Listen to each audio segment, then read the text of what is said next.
Hi there folks, it's Jonathan Denwood here from WP-Tonic, and in this video I'm going to be explaining how you can run a successful virtual summit.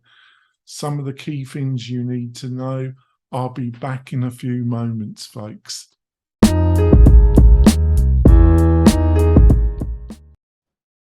I'm coming back, and in this video, which is going to be part of a small series of videos that's going to go through the strategy, planning and the technology that you need to know about and use to have a successful virtual summit. Obviously, we've just gone through COVID. Almost all physical face-to-face conferences were just couldn't run them.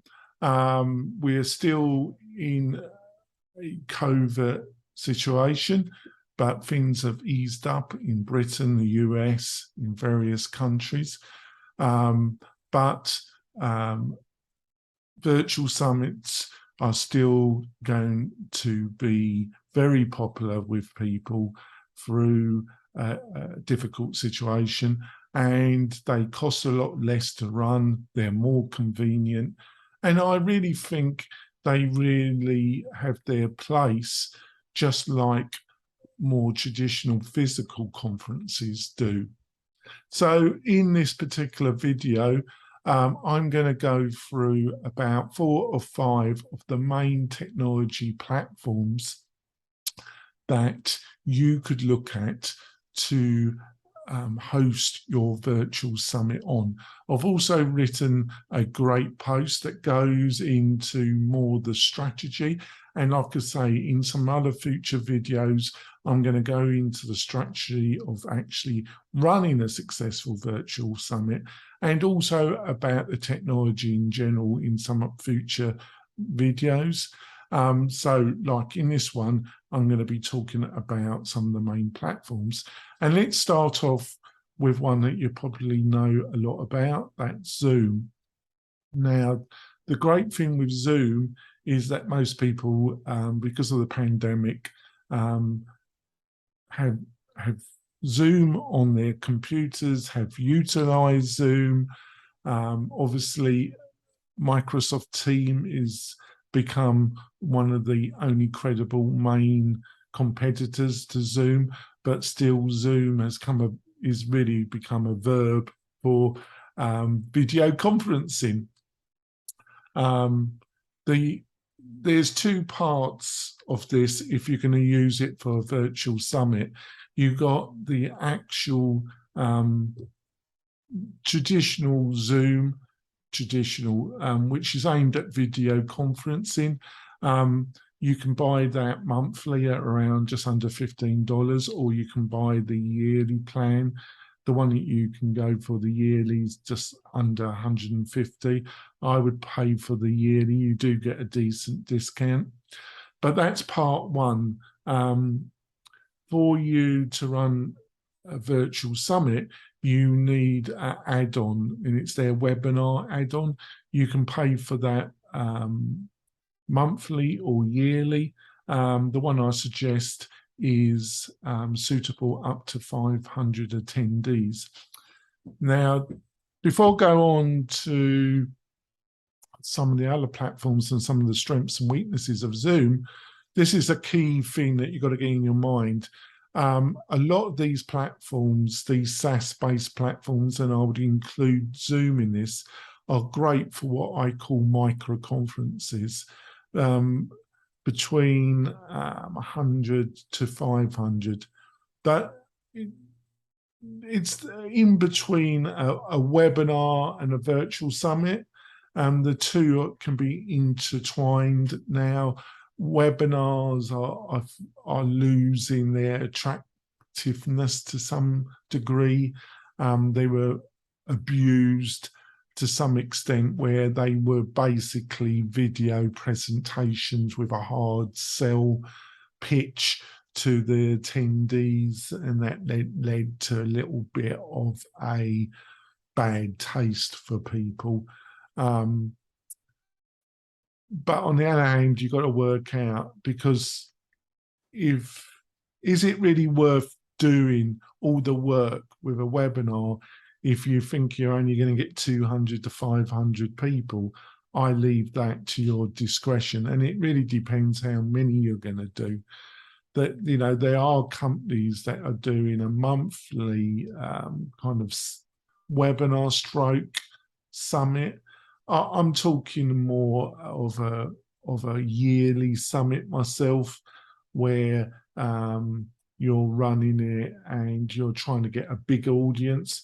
All the SaaS products I'm going to be talking about does give you the option for larger groups, but be aware that the cost and the price increases considerably. There is one that I'm going to be talking about doing it on WordPress, where the costs are much more fixed and you can look at bigger summits at a cost that's still affordable for the entrepreneur. Now, when it comes to Zoom, great platform, really works well. One of its strengths is most of the people have utilized it, know about it, trust it. The costs aren't ridiculous. The costs rapidly increase if you get above 250 to 500 attendees. But between the 250 and, I recap that, it's quite good between 250 and 1,000. Now, it's reasonably good value up to 1,000, and that is an attractive proposition, because I think between the 500 and 1,000 for a niche virtual summit, it could be worth the effort for you. Now, another one that has become really popular is Airmeet. Airmeet isn't cheap. You know, they only offer yearly plans, and a yearly plan, the one that you need to go with, will cost about $200 a month, and you can only buy the yearly plan.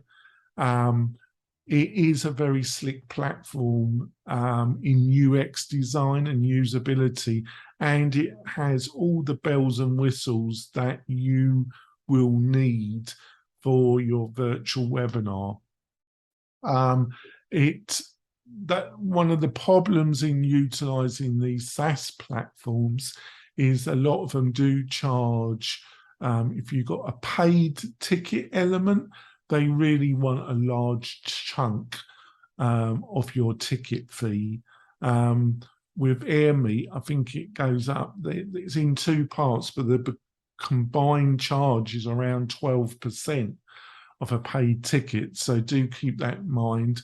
And also the plan I'm talking about, I think you can do up to 500 attendees, and then they have a more expensive plan that I think is around 2,500, 3,000, and then you've got to give them a call, and I would imagine the costs go up considerably.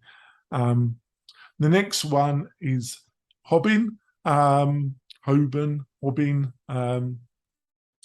was the darling until Airmeet. I wouldn't say in UX design it is as good as Airmeet, but one of the attractive things is that they bought StreamYard out. StreamYard is a platform that enables you to record, and is a platform, it's a platform that allows you to do a virtual webinar, where they had the payment and some aspects, and you can still use third party, but they didn't have, like Airmeet, their own inbuilt platform to actually produce the webinar. Hopefully I'm explaining that coherently.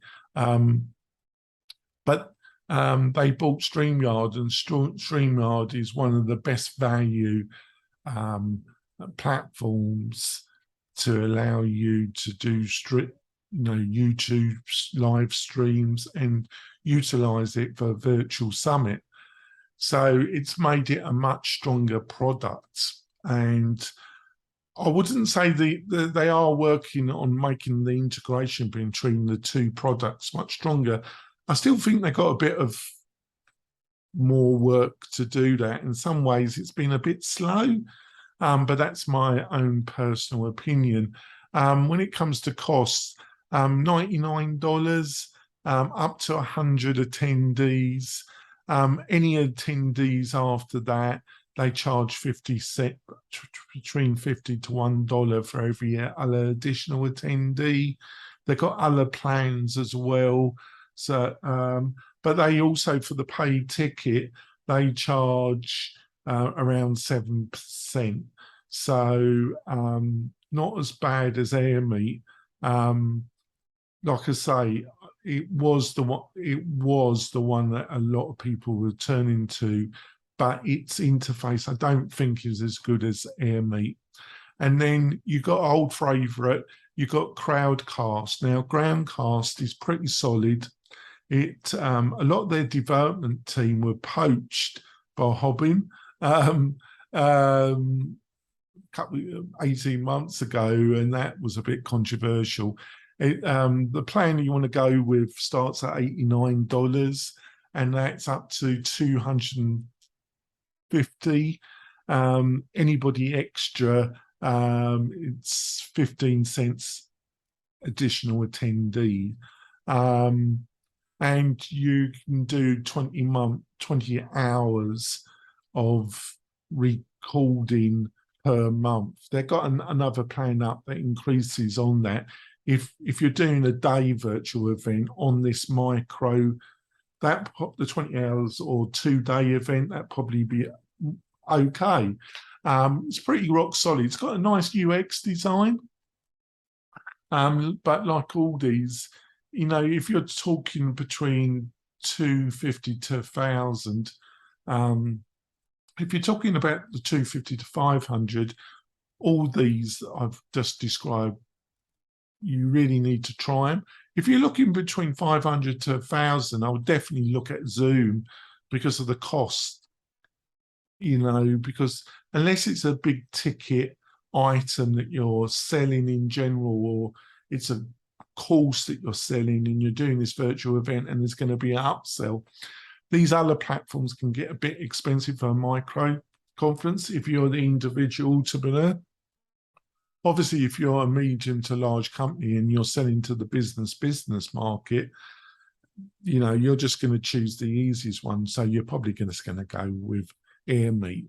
Maybe look at Zoom. Then finally, I would look at WordPress.